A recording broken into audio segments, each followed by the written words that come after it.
다며 그렇게 인연을 끊고 말았습니다. 첫째 아들은 사업이 다시 제자리를 잡아 안정권에 들어선다면 저에게 받았던 만큼 베풀어 주겠다고 제 손을 잡아 주었어요. 어느 정도 상황이 정리가 된 이후 저는 그동안 하지 못했던 남편의 물건들을 정리하며 시간을 보내고 있었어요. 저 혼자 살기에는 관리가 힘들 것 같아 다른 집으로 이사를 할 예정이었죠. 그렇게 하나둘 물건을 정리하고 있는데 남편의 서재 책상 밑에 못 보던 상자 하나가 있길래 주워들어 안에 있던 내용물을 확인하려는 순간 어디서 탄 냄새가 코끝을 찌르길래 상자를 들고 거실로 나왔는데 주방에서 화재가 나고 있었어요. 가스레인지에 화재가 날만한 걸 올려둔 것도 아니었는데 저 혼자서 화재를 진압하기에는 역부족이었고 어떻게 해야 할지 몰라 급한 마음에 119에 신고를 해서 도와달라는 요청을 할 수밖에 없었죠. 불이 더 크게 번지기 전에 화재를 조금이라도 늦춰보려고 화장실로 달려가 물을 한 바가지 떠서 뿌려 보았지만 이미 천장까지 타고 올라가 버린 화재는 저 혼자서 처리하기에는 역부족이었습니다. 최대한 빨리 밖으로 탈출을 해야 하는데 집안에 있던 물건들과 남편과 함께 있던 추억들이 한순간에 사라질 걸 생각하니 너무 마음이 아파 발이 떨어지지 않고 있었어요.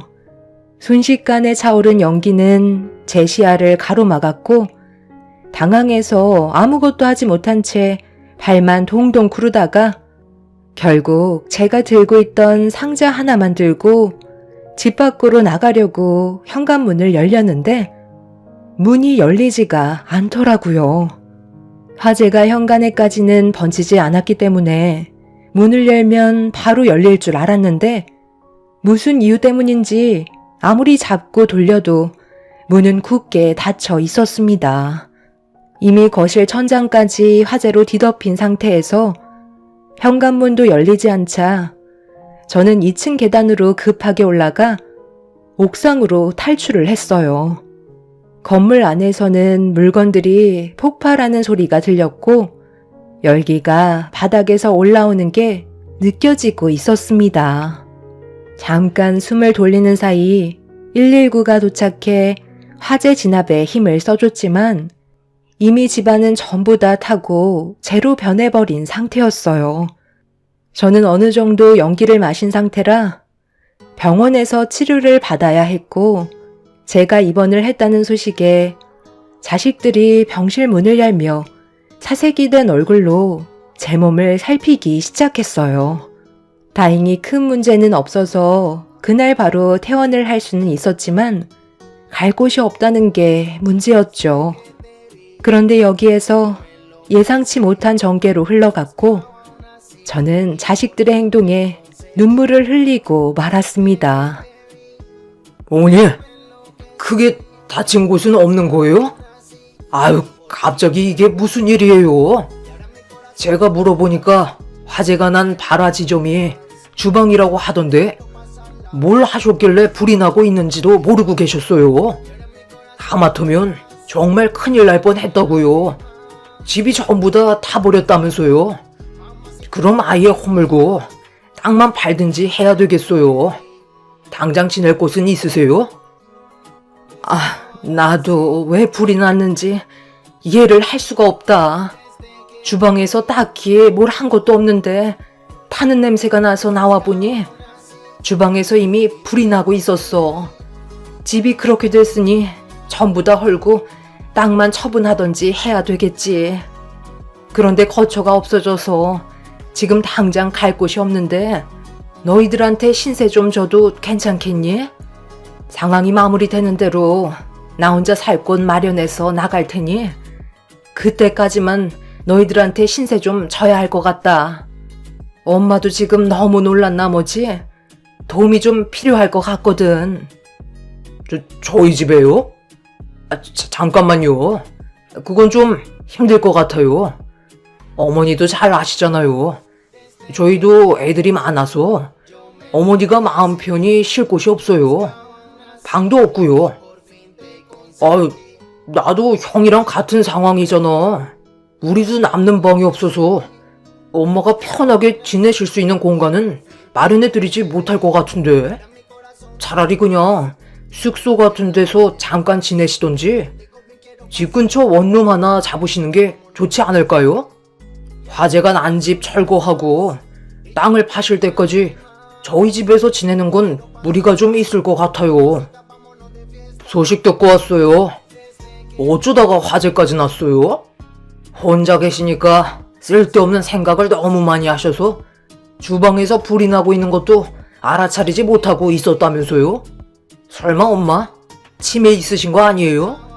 그러지 않고서야 어떻게 집에 화재가 난 걸 모르고 계신 거죠? 그래도 상태는 멀쩡해 보이니 저는 이만 돌아가 보도록 할게요. 딱히 지내실 곳도 없으실 텐데 창고 옆에 컨테이너 있잖아요. 거기에 생활할 수 있는 용품들 구비되어 있으니 크게 걱정할 필요는 없을 것 같네. 세상을 떠나셔야 남은 재산까지 전부 다 홀랑 가져갈 수 있었을 텐데 아쉽게 됐네요. 그럼 저는 일 있어서 먼저 가볼게요. 둘째 아들이 나가자 첫째, 셋째도 잠깐 제 거처를 마련해주기 불편하게 느끼고 있었는지 나중에 다시 오겠다며 급하게 둘째 아들 뒤를 따라 나갔어요. 아무리 생각을 해봐도 이건 아닌 것 같아 너무 화가 난 나머지 자리에서 일어나 아들들한테 한 소리 하려고 병실 문을 열려는 순간 세 아들 녀석들이 주고받는 대화를 듣게 됐는데 제가 생각하지 못했던 말들이 오고 가는 걸 듣게 되면서 입을 다물지 못했고 너무 큰 충격을 받은 저는 그 자리에 주저앉고 말았어요. 노인네가 명도 참 더럽게 즐기네. 어차피 화재 난 거 그냥 같이 사라졌으면 좀 좋아? 앞으로 얼마나 더 산다고 그걸 뛰쳐나오네. 그래서 내가 뭐라고 그랬어? 모든 건 확실하게 하는 게 좋다고 했었잖아. 그 땅값이 얼마짜리인데? 이제 두 번의 기회는 오지 않는다고. 그래도 아버지 재산은 전부 다 받았잖아. 둘째 형 머릿속에서 나온 아이디어가 아니었으면 우리한테 그 큰 돈이 들어왔었겠어? 둘째 형이 일부러 엄마를 자극한 거잖아. 그래서 장례식장에도 오지 않은 거고. 그래야 엄마가 둘째 형에 대한 분노 때문에 보라는 식으로 우리한테 재산을 더 쉽게 준 거였잖아. 이번 것만 조용하게 넘어갔었다면 껍데기까지 홀라당 벗겨먹는 거였는데 정말 아쉽네. 그렇게 많은 돈을 맨날 숨겨놓고 꺼내려 하지 않는 아버지 때문에 우리가 그동안 얼마나 힘들었어? 돈이 많으면 알아서 좀 나눠주면 될 것을 가난한 사람들한테만 나눠주고 정작 자식들은 나 몰라라 하니까 이런 일을 당하는 거야. 일단 오갈 데도 없는 노인네 괜히 분노 사게 해서 남은 재산 토해내지 않을지도 모르니까 둘 중 하나는 잠깐 동안 모시고 있어. 막내 네가 좀 모시고 있어라. 어차피 그 땅은 금방 처분되니까 며칠만 같이 지내면 되는 거야. 이번 것만 끝내면 더는 볼 일 없으니까 네가 좀 희생해라. 그렇게 여기까지 와서 봐투낼 생각은 아니지? 불편해도 조금만 참고 신경 써주는 척 연기만 잘하면 되는 거야. 괜히 일 크게 만들지 말자고. 아유, 왜 하필 나야? 형들은 꼭 하기 싫은 일들은 나를 시키더라. 항상 보면 뒤처리는 내가 전부 다 했었다고. 이번에 들어오는 재산은 내 비중이 컸으면 좋겠어. 세 아들 녀석들은 처음부터 남편의 재산을 탐하기 위해 미리 계획을 짜고 있던 거였어요. 그런 사실을 모르고 있던 저는 둘째 아들에게 보라는 식으로 첫째와 막내에게 도움을 줬던 거였죠. 거기에다가 화재 또한 저한테 남아있는 마지막 재산까지 가져가려고 계획을 해서 행동까지 옮긴 거였습니다. 둘째 아들이 화제를 냈다는 거에 너무 큰 충격을 받았지만 첫째와 막내도 둘째와 손을 잡았다는 게 너무 큰 아픔으로 찾아오고 말았죠. 결국 저는 그날 이후 제 뱃속에서 나온 새 아들들을 용서해 줄 수 없었고 화재가 난 집 옆에 있던 컨테이너에서 생활하며 앞으로 어떻게 그놈들을 정리해야 할지 계획을 세우기 시작했습니다. 건물 전체가 순식간에 화재가 나서 CCTV도 무용지물이었고 둘째가 계획한 이 모든 것들을 밝혀내기 위해 화재가 났을 당시 조사를 했던 형사님을 다시 만나 제 귀로 들었던 내용들에 대해 전부 알려주었습니다. 그날 이후 담당 형사는 세 아들의 뒤를 조사했고 저는 화재가 난 집을 철거한 뒤 남겨진 땅을 처분하기 위해 준비를 하고 있었어요. 세 아들들은 제가 걱정도 되지 않는지 컨테이너에서 생활하고 있는 저를 보러 단 한 번도 찾아와 주지 않았습니다. 그동안 무엇을 위해 남편과 발버둥 치며 살아왔는지 모르겠더라고요. 자식들의 행복을 위해 정말 앞만 보며 열심히 뛰어왔는데 정작 제가 얻는 건 아무것도 없었다는 게 너무 허무했고 지금까지 살아온 세월에 대한 후회만 남아버렸다는 거에 결국 오열을 하고 말았습니다. 그렇게 혼자 남겨진 컨테이너에서 지친 몸을 눕힌 채 잠을 청하려 하는데 남편이 남기고 떠난 상자 하나가 생각이 나더라고요. 화재가 났을 때 서재에서 들고 온 상자 안에 뭐가 들었는지 확인해 보기 위해 힘든 몸을 일으켜 상자를 열어보는 순간 그 안에서 이상한 물건들이 몇 개 있었고 하나하나 살펴보는데 작은 다이어리 같은 회고록이 있었어요. 그리고 안의 내용을 살펴보는 순간 입을 다물지 못했습니다. 남편은 그동안 세 자식들이 무엇을 하고 있었는지에 대해 모든 걸 다 파악하고 있었고 그거에 따른 증거물들을 전부 다 가지고 있는 상태로 모른 척하며 생활하고 있었어요. 둘째 아들이 자신에게 해선 안 될 잘못을 가하려 했다는 내용들부터 첫째와 막내 또한 남편이 가진 재산을 지속적으로 탐하려고 여러 가지 계획을 세웠지만 그 세 아들에게 감시를 붙인 남편은 아들들의 계획들에 모두 방어를 하며 위기에서 몇 번이나 벗어난 걸 알 수 있었습니다. 상자 안에서는 세 아들이 모여 의논한 범죄 계획과 그리고 남편이 평소에 건강을 생각해서 챙겨 먹고 있던 약을 다른 걸로 바꿔치기 했다는 거에 대한 여러 가지 증거물들을 확보해 놓고 있었죠. 그래서 남편은 어느 순간부터 세 아들들에게 도움을 주기보다 생활이 어려운 사람들에게 눈을 돌려 지속적인 도움을 베풀어 주었던 거고 남편의 재산이 점점 사라져가자 세 아들들은 더욱더 치밀하게 접근해서 남편의 재산을 탐하려 했는데 그동안 온갖 스트레스를 받아서 그런 건지 대장암으로 세상을 떠나게 되었던 거죠. 남편은 세 아들들을 키우며 지난 세월에 대해 후회를 하는 것보다 본인이 아비로서 많이 부족해 아들들이 안 좋은 방향으로 흘러간 것 같다고 후회하는 글들이 적혀 있었어요. 남편이 하지 못한 일들을 제가 직접 하기 위해 상자에 있던 증거물들을 형사분께 넘겨주게 되면서 세 아들들에 대한 처벌이 시작되었습니다. 몇 년간의 기록들은 세 아들을 궁지로 몰아세웠고 결국 재판에서 처벌을 면하지 못하는 상태가 되었죠.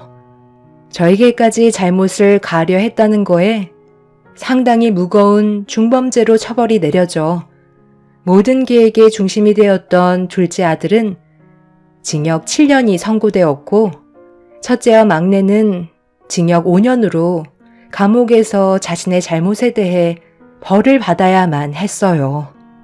왜 이렇게까지 해야 했는지 듣고 싶어 둘째 아들과의 면회를 신청해 얼굴을 대면하게 되었죠. 둘째 아들의 얼굴에는 분노가 가득했어요. 이 모든 것들이 저희 잘못만 있는 줄 아세요? 두 분은 저희한테 아무런 잘못이 없는 줄 아냐고요? 돈이 있으면 뭐예요? 정작 내 손에 쥐어주는 건 하나도 없었잖아요. 오로지 저 혼자만의 노력으로 일어나게 하시려면 뭐하러 이런 집안에 저를 태어나게 하신 거죠? 가난한 사람들은 아낌없이 도와주시면서 정작 저희가 도와달라고 했을 때는 눈 하나 깜빡하지 않으셨잖아요. 저는 항상 그런 게 불만이었어요. 그래서 두 분의 재산을 제가 모두 다 가져가고 싶었다고요. 자식은 원래 끝도 없이 받아도 부족한 거예요. 달라 하면 아낌없이 줘야 하는 게 부모라고요. 그런데 그런 역할을 제대로 하지 않으셨잖아요. 왜 그렇게 생각하는 거니? 너희 아버지랑 엄마가 너를 얼마나 아끼고 사랑했었는데 지금까지 너희 셋을 키우기 위해 쉬지 않고 노력해 왔었다. 그런데 주기만 한다고 해서 모든 게 좋아질 수는 없는 거야. 이 험한 세상을 살아가는 방법을 너희 아버지는 알려주려 했던 건데 그걸 너는 불만으로 받아들인 거잖아. 어차피 저는 여기에서 7년만 있으면 나가게 되어 있어요. 그때는 제 눈에 들어오는 곳에 있으시면 안 될 거예요. 엄마를 끝까지 찾아내서 제가 받은 상처 그대로 돌려드릴 테니 각오하고 계세요. 평생 두 발 뻗고 주무시지 못하게 만들 테니 매일같이 불안에 떨며 사시라고요. 우리 집사람이 지금 이를 갈고 있어요. 제가 여기에서 손을 쓰지 못한다고 해서 아무것도 할 수 없다고 생각하지 마세요.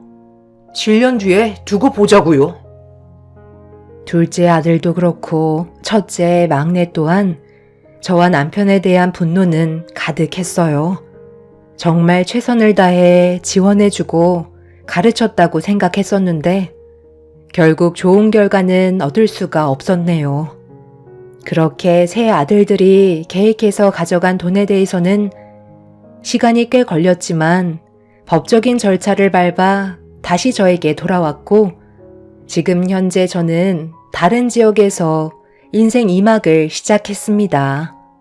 조용하고 한적한 곳에서의 삶이지만 이곳에서 세 아들 녀석들을 생각하지 않고 살려고 합니다. 인생의 반 이상을 자식들을 위해 살아왔었는데 얻은 거라곤 아픔밖에 없었지만 새로운 지역에서는 앞으로 좋은 날만 생겼으면 좋겠네요. 작게 운영하고 있는 찻집에 잠깐 머물러 가는 손님들과 수다를 떠는 게 요즘 제 낙입니다. 제 사연을 들어주신 분들께서도 만약 저희 찻집을 방문해 주실 기회가 생긴다면 많은 대화를 나누고 싶네요. 새롭게 시작한 남은 인생 행복만 가득하길 바라며 이 글을 마치겠습니다. 여러분들의 삶에는 언제나 평화가 끊이지 않길 기원드립니다.